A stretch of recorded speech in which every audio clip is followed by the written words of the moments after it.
Welcome back to Global Posts.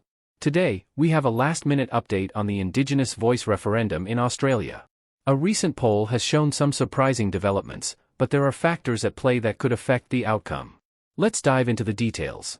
A recent poll conducted just before the referendum has shown a late swing in favor of the Yes campaign.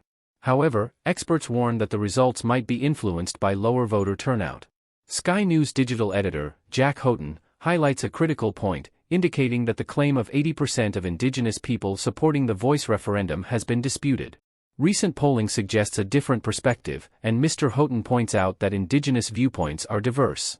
The Yes campaign had previously used data that was several months old, indicating around 80% support among Indigenous people. However, the most recent data suggests that support has dropped to 59%. This could be a significant development in the lead-up to the referendum. In the final news poll before the referendum, a swing towards the Yes vote was observed, reaching 37%, but the majority, 57%, intend to vote No. The number of undecided voters has dwindled to just 6%, and if evenly divided, it would result in a 60-40 vote against the Voice.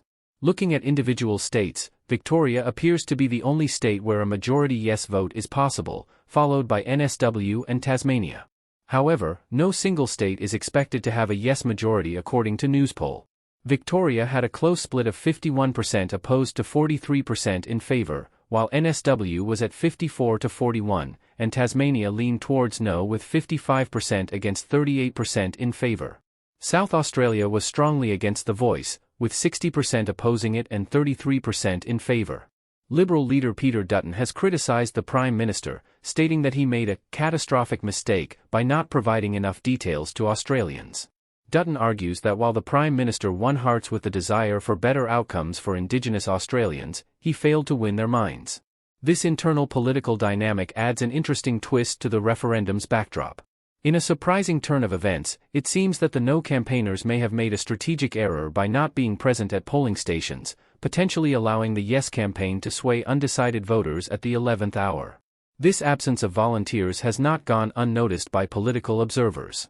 As Australians head to the polls, the Indigenous Voice to Parliament referendum is poised for a historic decision. The late swing in the Yes campaign's favor, the political discourse, and the unexpected absence of No campaigners at polling stations all make this a closely watched event. Stay tuned to Global Posts for updates on the outcome. Thanks for joining us, and remember to cast your vote if you're eligible. Your voice matters in shaping the future.